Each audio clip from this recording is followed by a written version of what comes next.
ہم سورہ حج کی آیت 15 سے درس کی ابتدا کر رہے ہیں۔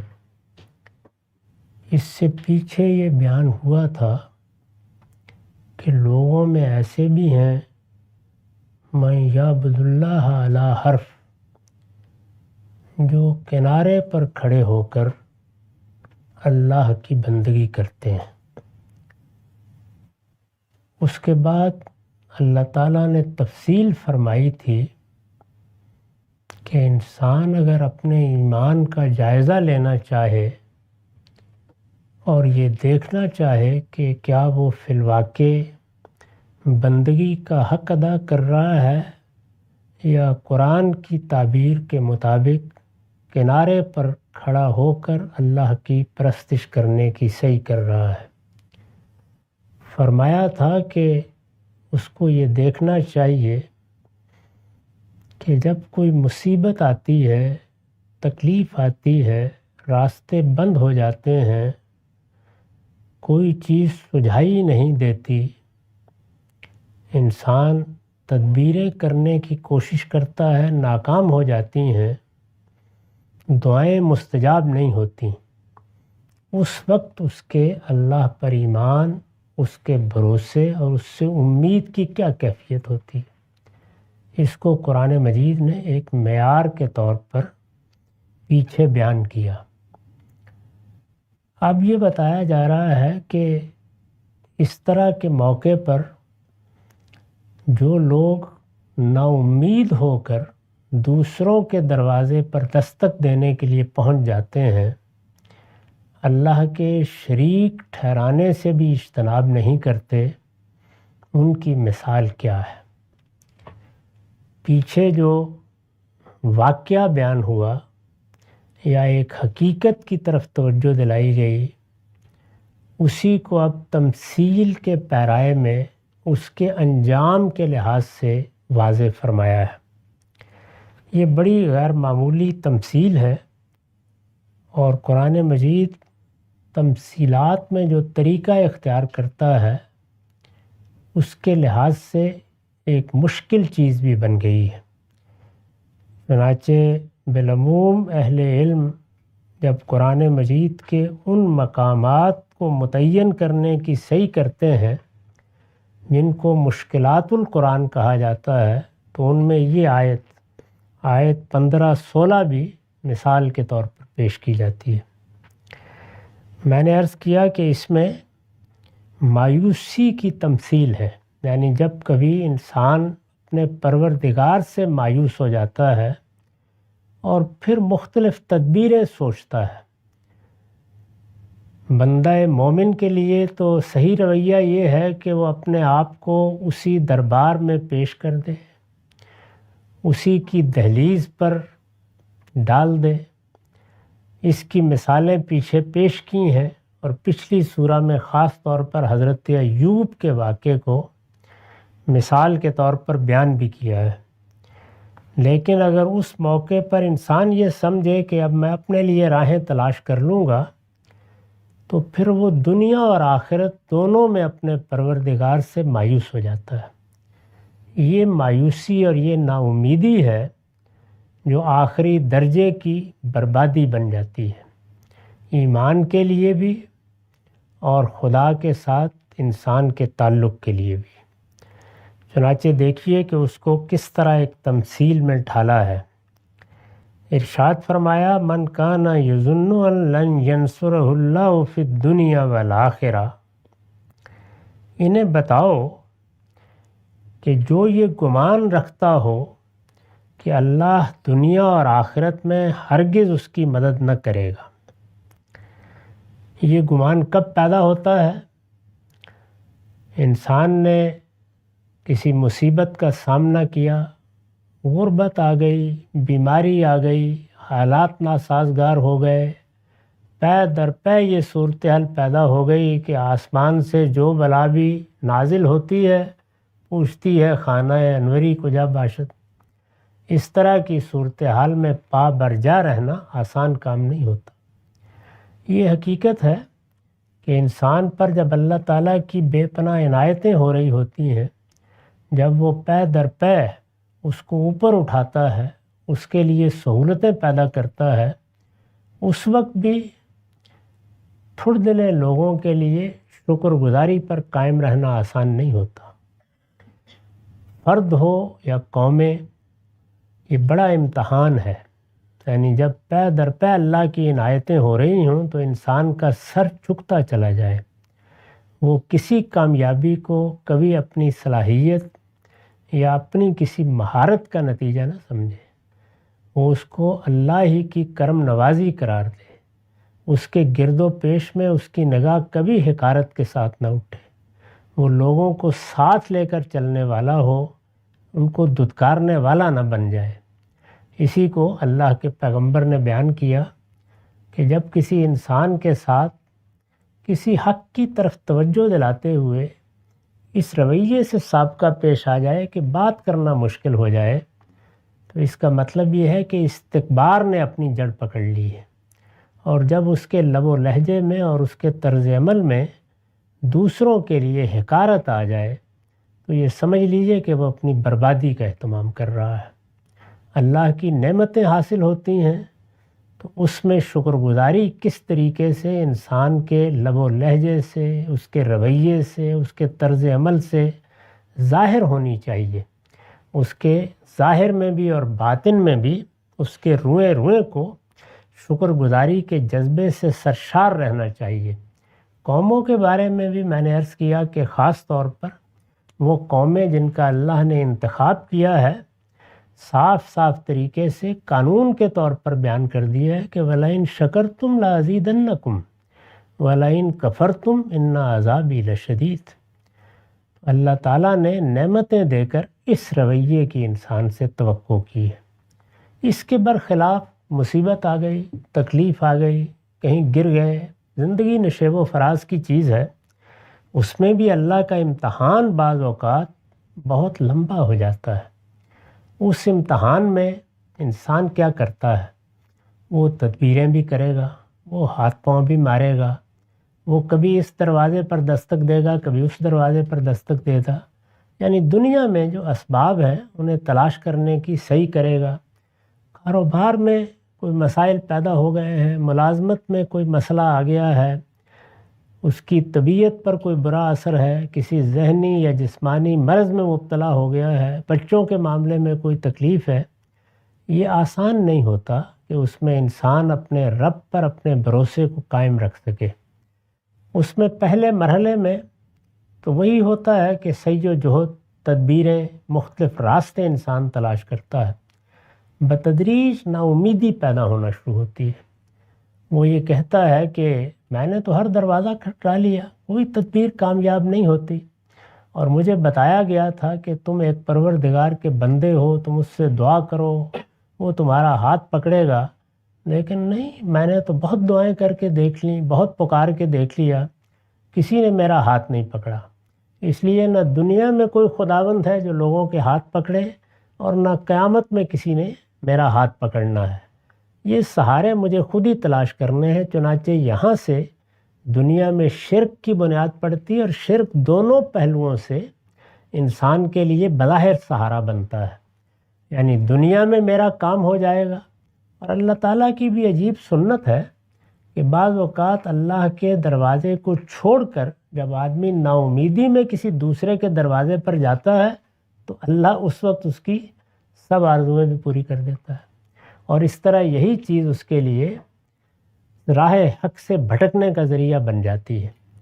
پھر وہ خیال کرتا ہے کہ آخرت میں بھی خدا سے کیا ملنا ہے، یہی لوگ ہیں جنہوں نے یہاں میرا ہاتھ پکڑا، یہ کوئی بزرگ ہے، یہ کوئی بت ہے، یہ کوئی معبود ہے، یہ دنیا کی کوئی چیز ہے، یہ اوپر کی کوئی چیز ہے، یہ ظاہر کی کوئی چیز ہے، یہ باطن کی کوئی چیز ہے، یہ دیکھیے دنیا میں بھی یہی کام آئی، آخرت میں بھی یہی کام آئے۔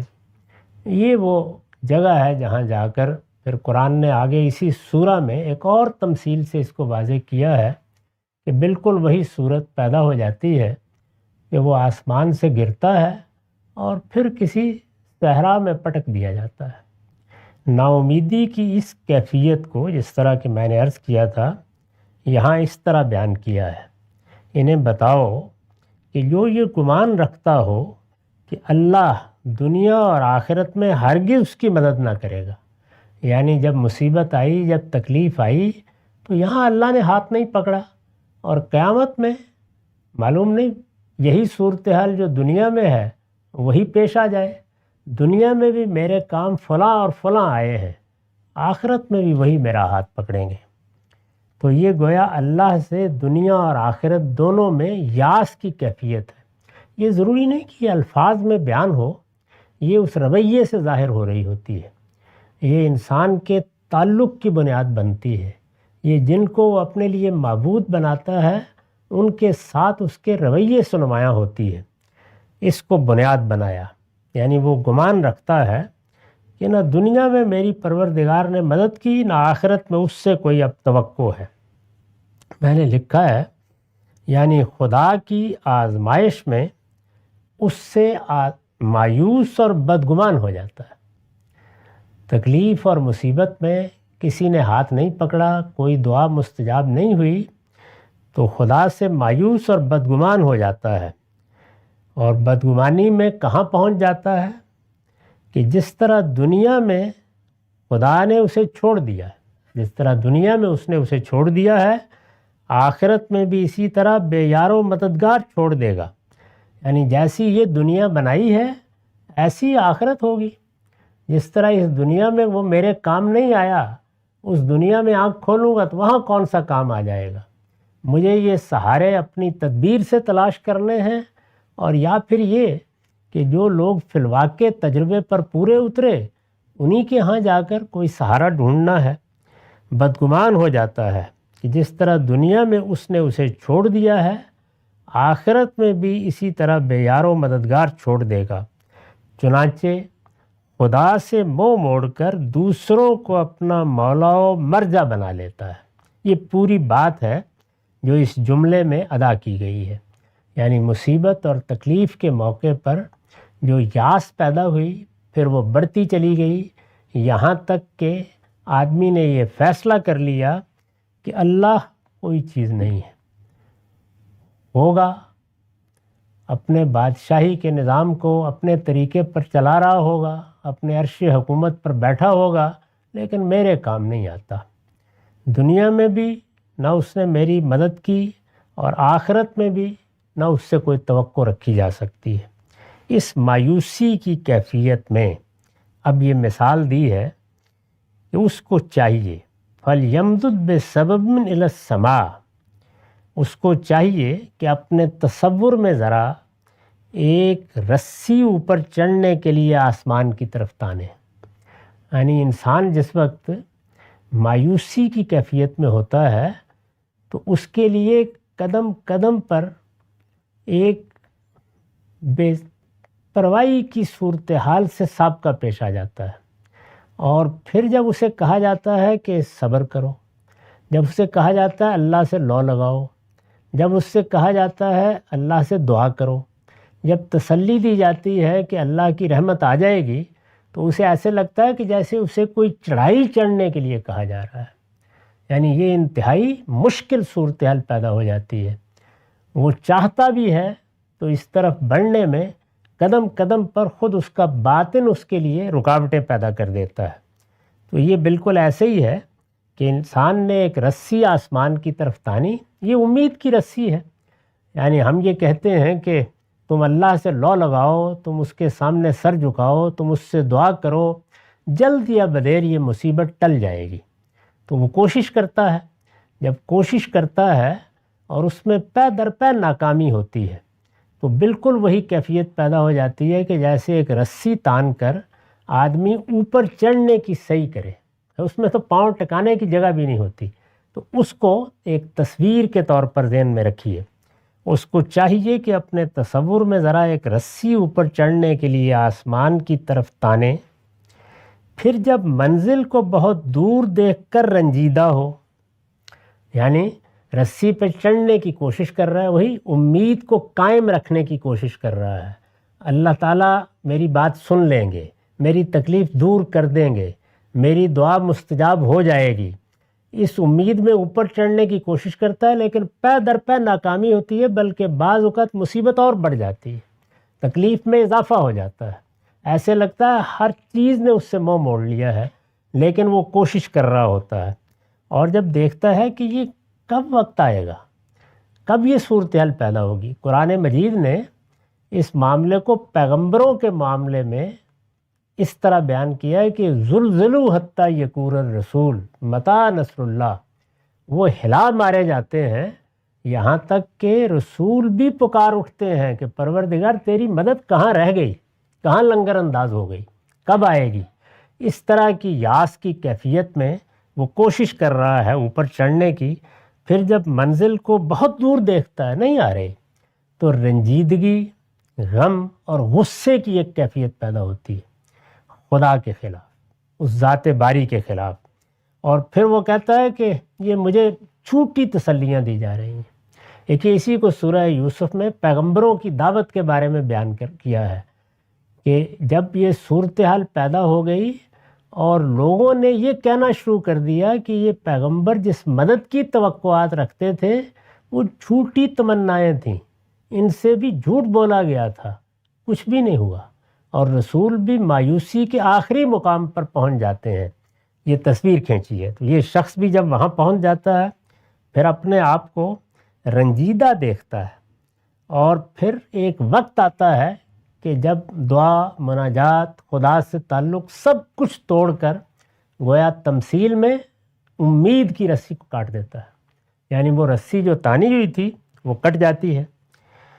اس کو چاہیے کہ اپنے تصور میں ذرا ایک رسی اوپر چڑھنے کے لیے آسمان کی طرف تانے، فَلْيَمْدُدْ بِالسَّبَبٍ إِلَى السَّمَاءِ ثُمَّ لِيَقْطَعْ، پھر جب منزل کو دور، بہت دور دیکھ کر رنجیدہ ہو تو اس کو کاٹ دے۔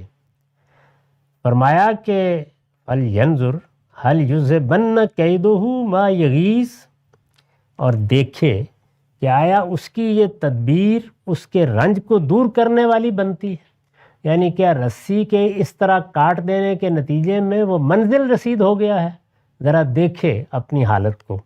یہ تمثیل بیان کی، نتیجہ جیسے قرآن کا عام اسلوب ہے اس کو لوگوں کے فہم پر چھوڑ دیا کہ اس تصویر میں یہ دیکھو کہ شرک کیسے پیدا ہوتا ہے، یہ دیکھو کہ انسان اپنے پروردگار سے کیسے مایوس ہوتا ہے، یہ دیکھو کہ ابتلا کا قانون کس طرح بعض موقعوں پر انسان کو ہلا مارتا ہے، اور جن لوگوں کے ہاں ایمان راسخ نہیں ہوا ہوتا، ذات باری کے ساتھ تعلق ان کے اعماق میں نہیں اترا ہوتا، وہ اسی طرح کے موقع ہیں جن میں اللہ تعالیٰ سے امید کی رسی کاٹ بیٹھتے ہیں، اور پھر ان کے لیے کچھ بھی نہیں ہوتا سوائے اس کے کہ دوسروں کے دروازے ہیں جن پر وہ پھر سر نے اڑائے حاضر ہو جاتے ہیں، اور پھر انہی دروازوں پر زندگی بسر کر دیتے ہیں۔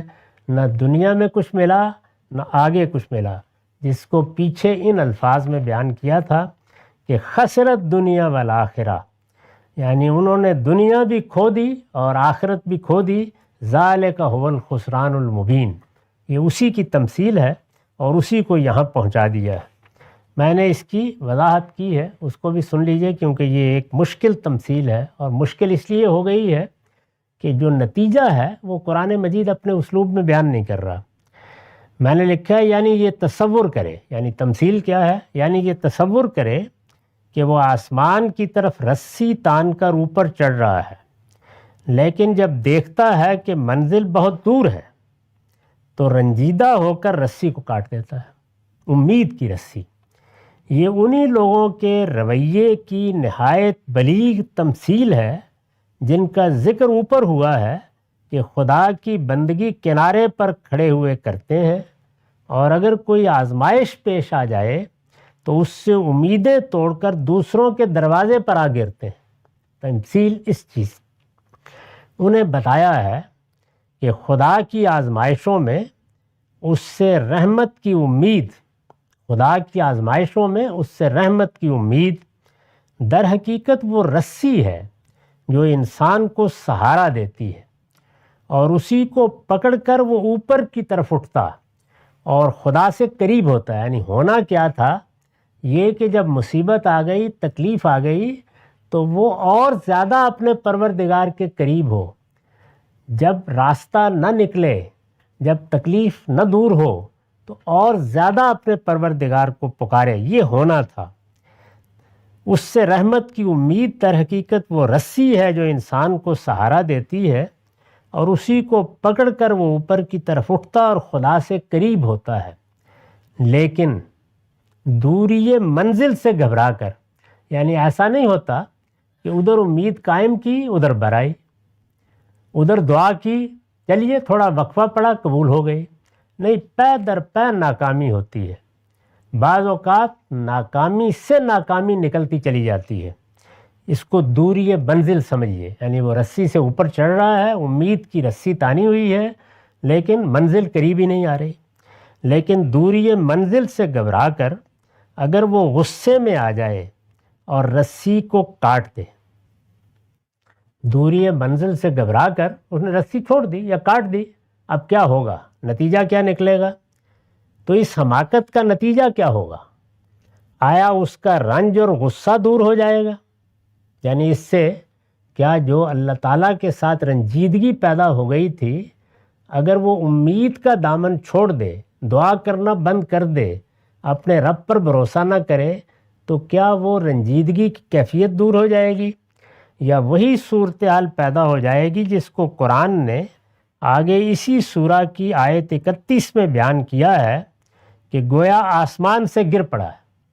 یعنی یہی ہوگا، رسی کو چھوڑ دے یا کاٹ دے، دھڑام سے زمین پر گرے گا، گویا آسمان سے گر پڑا ہے. اب یا پرندے اس کو اچک لے جائیں گے یا ہوائیں اس کو کسی گہرے کھڈ میں لے جا کر پھینک دیں. یہ نتیجہ نکلے گا. خدا سے مایوس ہو کر دوسروں کے آستانے پر ماتھا رگڑنے والے بالآخر اسی انجام سے دوچار ہوتے ہیں. یعنی وہ انجام دنیا میں نہ بھی سامنے آئے، کیونکہ دنیا ابتلا کا گھر ہے، تو آخرت میں یہ انجام سامنے آ جائے گا. اس کو ایک دوسری تمثیل سے اس طرح بیان کیا ہے کہ ان کے سامنے پھر وہ سراب ہوگا جس کے لیے زندگی بھر دوڑتے رہے، آخر میں پانی کا قطرہ بھی نہیں ملا. خدا سے مایوس ہو کر دوسروں کے آستانے پر ماتھا رگڑنے والے بالآخر اسی انجام سے دوچار ہوتے ہیں. اس کے برخلاف جو خدا سے امید کی رسی تھامے رہتے ہیں، جلد یا بدیر ان کے لیے خدا کا ہاتھ نمودار ہوتا ہے.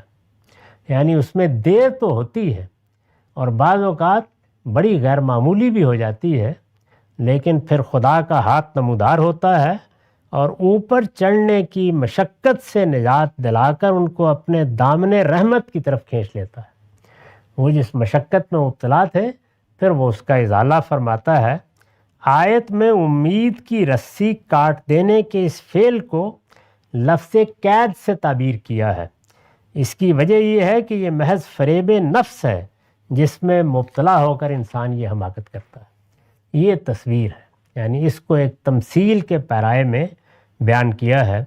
انہیں بتاؤ کہ جو یہ گمان رکھتا ہو کہ اللہ دنیا اور آخرت میں ہرگز اس کی مدد نہ کرے گا، اس کو چاہیے کہ اپنے تصور میں ذرا ایک رسی اوپر چڑھنے کے لیے آسمان کی طرف تانے، پھر جب منزل کو بہت دور دیکھ کر رنجیدہ ہو تو اس کو کاٹ دے اور دیکھے کہ آیا اس کی یہ تدبیر اس کے رنج کو دور کرنے والی بنتی ہے، یعنی کوئی حاصل ہوتا ہے اس کے نتیجے میں.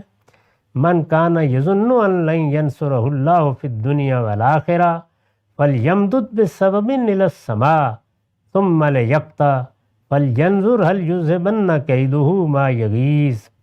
فرمایا وَكَذَلِكَ أَنزَلْنَاهُ آیَاتٍ بَیِّنَاتٍ، ہم نے اس قرآن کو اسی طرح کھلی کھلی دلیلوں کی صورت میں اتارا ہے، مگر جو توفیق سے محروم ہیں وہ کہاں ہدایت پائیں گے کہ اللہ ہی جس کو چاہتا ہے اپنے قانون کے مطابق ہدایت دیتا ہے. وَأَنَّ اللَّهَ يَهْدِي مَن يُرِيدُ.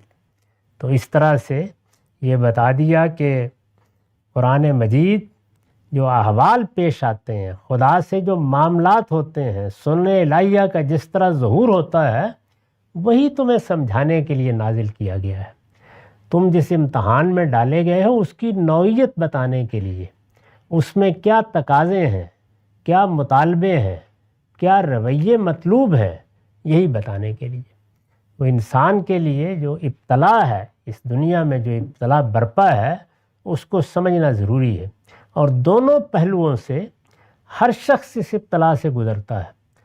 یہ جو اس کی تصویر مصیبتوں کے معاملے میں کھینچی ہے ان سے بھی، اور بعض اوقات ایسا شکر کا امتحان ہوتا ہے کہ وہ مٹی کو ہاتھ لگاتا ہے وہ سونا بنتی چلی جاتی ہے۔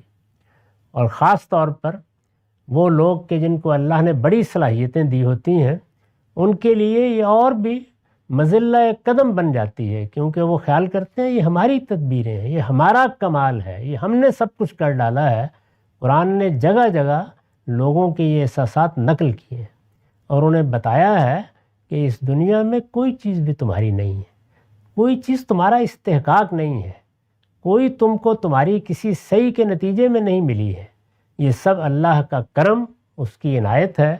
اور پھر اس کے پیچھے یہ بیان کیا تھا کہ دیکھتے نہیں ہو کہ میں ایک انسان کو کس طرح مختلف مراحل سے گزار کر وجود پذیر کرتا ہوں، پھر وہ ارسطو افلاطون بن جاتا ہے، اور پھر دیکھتے ہی دیکھتے اس نکمی عمر کو پہنچتا ہے کہ جس کے بعد گرد و پیش کے لوگ بھی حیران ہوتے ہیں، یہ وہی افلاطون ہے، یہ وہی ارسطو ہے، یہ وہی غزالی اور رازی ہے، یہ وہی شخصیت ہے جس کا طمطراق دیکھنے کا تھا، جس کے پاس اقتدار تھا، علم تھا، حسن تھا، جس کے سامنے کامیابیاں ہاتھ باندھے کھڑی رہتی، وہی شخص ہے کہ آج اس کے لیے سانس لینا بھی دشوار ہو گیا۔ یہ اب جس طرح قرآن نے کہا لِكَيْ لَا يَعْلَمَ مِن بَعْدِ عِلْمٍ شَيْئًا، یعنی بہت علم و فن کے آخری مقام پر پہنچ کر اب کچھ بھی پاس نہیں رہا ہے، کچھ بھی پاس نہیں رہا ہے۔ جیسے بچہ بے یار و مددگار دوسروں کا محتاج ہو کر رہ جاتا ہے، وہ صورت پیدا ہو جاتی ہے۔ تو یہ فرمایا کہ یہی ابتلا ہے جس میں تمہیں ڈالا گیا ہے۔ یہ قرآن اسی کو بیان کرتا ہے، دلیلوں کی صورت میں یہ قرآن اتارا گیا ہے، کھلی کھلی دلیلیں۔ ہم نے اس قرآن کو اسی طرح کھلی کھلی دلیلوں کی صورت میں اتارا ہے، مگر جو توفیق سے محروم ہے وہ کہاں ہدایت پائیں گے؟ یہ اس جملے کا مقدر ہے جس کو میں نے نکال دیا ہے، یعنی اگر انسان کو یہ توفیق نہیں ملی کہ وہ اس دنیا کو سمجھ سکے، یہ جان سکے کہ اس میں معاملات کس طرح ہو رہے ہیں، اللہ کے سنن کس طریقے سے کام کر رہے ہیں، تو وہ یاس میں مبتلا ہوتا اور پھر اسی طرح کی تصویر بن جاتا ہے کہ کچھ دعائیں کیں، کچھ اوپر چڑھنے کی کوشش کی، کچھ اللہ تعالیٰ پر بھروسے کا ارادہ کیا، لیکن دوری منزل کو دیکھ کر امید کی رسی کاٹ بیٹھے اور پھر پشت پر آ گرے۔ تو فرمایا کہ اللہ تعالیٰ اپنے قانون کے مطابق ہدایت دیتا ہے، اس طرح کے لوگوں پر وہ ہدایت بھی نہیں دیتا۔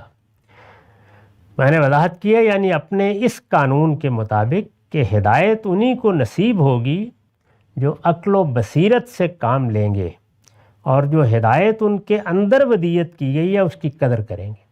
یعنی اللہ تعالیٰ نے ہدایت دے کر انسان کو بھیجا ہے، ہدایت بنیادی طور پر بالاجمال اس کے اندر ودیت کر دی گئی ہے، الہام کر دی گئی ہے۔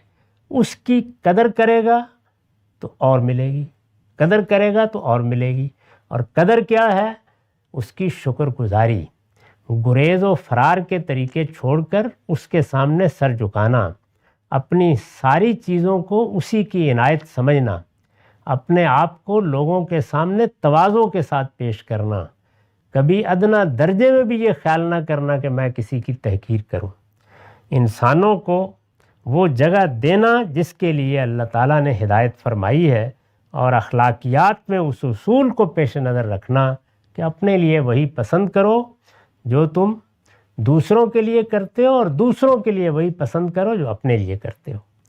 تو ارشاد فرمایا کہ یہ صورتحال ہے جس میں اگر قدر افزائی ہوگی تو اللہ تعالیٰ ہدایت کی توفیق دیتا ہے، اور جو اندھے بہرے بن جائیں گے ان کے دلوں پر مہر کر دی جائے گی، وہ کبھی ہدایت نہ پائیں گے۔ اس قانون کا حوالہ دے کر اس تمثیل کے ذریعے سے اسی بات کی وضاحت کی ہے جو پیچھے بیان ہوئی تھی کہ لوگوں میں ایسے بھی ہیں من یعبد اللہ علی حرف، جو کنارے کنارے پر اللہ کی بندگی کرتے ہیں۔